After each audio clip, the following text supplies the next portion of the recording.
First off, I'd like to thank Lance Barrett and Gabe Morales, two Major League umpires that came on board for us this past weekend, as well as our other professional umpires, Brian DeBrower, Dave Susi, and of course our lead instructor, Chris Hubler, who is himself a former AAA crew chief.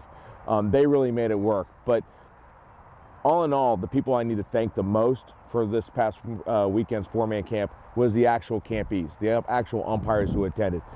These guys were right now at the top of their profession. We invited 64 of the conference tournament umpires that we had last year at the Division I level, and 30 of them accepted the call to come and get better. They humbled themselves and they came there with an open mind to learn from some of the best there is in the entire world of umpiring and to make themselves better umpire for the future. I thought it was great that we had people who are normally instructors actually want to become learners in the process. See, the whole purpose of the camp wasn't so that you can sit there and say, yeah, we don't have a league that works four-man. You're right, we don't. The purpose of the camp was to learn four-man because we're not trying to train umpires just to go work in our leagues. We're trying to train umpires to get them prepared and get them ready to work at the postseason level for the NCAAs. And at that level, they're all four-man. So that was our main aspect for the camp, was to actually teach four-man to help our umpires get sort of a head start when getting that selection process for the postseason. Absolutely not. In fact, that was one of the things where when I got this job, I wanted to create this four-man camp. I remember specifically back in 2012, getting selected for my second College World Series. I called Chris Siegel, who's our director of training. Chris at the time was in AA. And I asked Chris, where do you learn four-man? And he said, we learn it from our crew chiefs. There's no camp, there's no booklet, there's nothing out there for us to really learn it by. We have to learn it as we work it, as sort of a on the field type deal. Well, I didn't want our umpires in COG to have to go through that same kind of process. I wanted us to have somewhat of a blueprint to help them get a head start on this, because it was something that I wanted as an umpire. I wish someone would have actually taught me how to work four-man instead of me having to learn it through bits and pieces as I worked through it. So I think it's great the fact that we were able to have people like Lance and Gabe that would come in and actually help us instruct four-man at the highest levels, like they work in the major leagues, like they work at AAA, where they do work four-man every day, so that it does give our guys a great head start when it comes to getting that selection process. Well, I think the most important thing about George being in attendance was George got to pass on what his knowledge of at the national level is to the umpires, but he also got to see the hard work and the dedication our umpires in the Northeast are putting towards getting better at four-man. Not just becoming better umpires itself, but actually working in only three-man and four-man mechanics, so that when George goes into that room in May and has to select umpires, he knows that the guys coming out of the Northeast can handle the job. So it was gravely important for him to be there. It made me feel like we're going we're in that direction we've been wanting to go.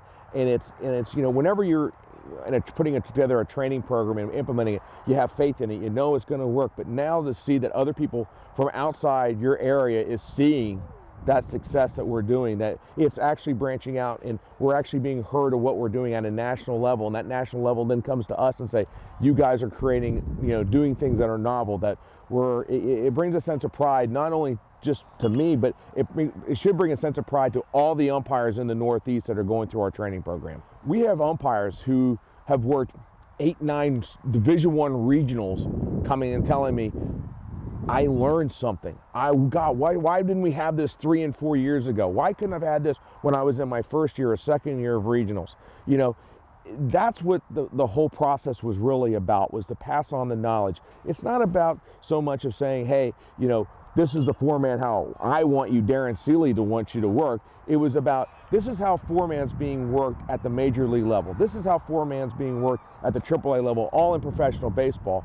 And so we want you to take all those shortcuts and all those knowledge and all those little cheats that they've learned to do. We need to pass those on. And to be honest with you, there was nobody in our instructor staff, that as we have it in the college game, that has that information. Why?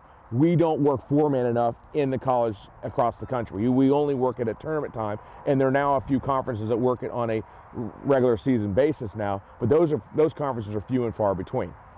Yeah, I mean, there's a difference between being an instructor or a professor and being a teacher.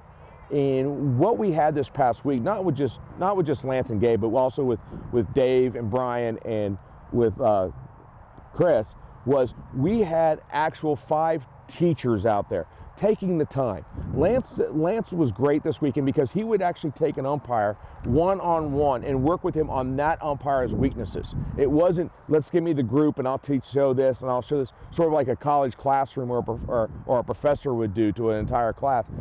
These guys actually worked one-on-one. They took the weaknesses of the umpires who've been working regionals for many years. Some guys worked 2 years, some guys have worked 8 or 9 years, but each one of them, they all have weaknesses in their game still. And those umpires were humble enough to go to Lance, go to these other instructors and say, this is my weak point, I need help. And the great part about this with these instructors were, you know what? They took the time and said, okay, this is where you need help at, let's work on this one thing to help you get better. It wasn't just a catch-all type clinic. That's what that's the proudest part about the whole thing that I really liked most. The inside joke on me working the plate at Seton Hall, yes, it came down to this. I didn't want to risk the opportunity of having one of our professional umpires actually get injured back there. So yes, I came out of retirement to work the plate in that game. My legs got a little bit sore, but I hope the whole portion of watching the actual professional umpires work a game with Lance and Chris up in the stands, basically pointing out how the professionals are actually, their flaws and how they, how they should have done this better or that better. It really gave a sense of, hey, even the professionals are not perfect.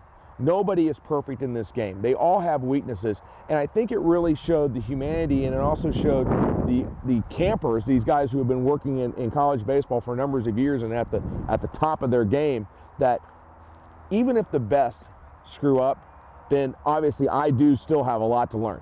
So I thought that was the best part. But as for my play job, it probably will go down the annuals as one of the worst play jobs in college baseball history. It's been a long time since I've gotten back there, but it was fun to be able to work with those guys. Well, again, you can sit in the stands and, the instructors here can sit there and point out all the flaws they see on the field. But to actually be able to take the class out, the group, the campers out, and walk on the field and show them, hey, this umpire right here, you know what? He's worked probably 700 games in professional baseball over the course of his career, and yet he didn't do this right or he didn't do that right. And to show them on the field so they have an actual sense of it, of what the distances are, what the angles are like, what the timing is like. It gives us just a better perspective than able just to be able to sit and watch from the stands.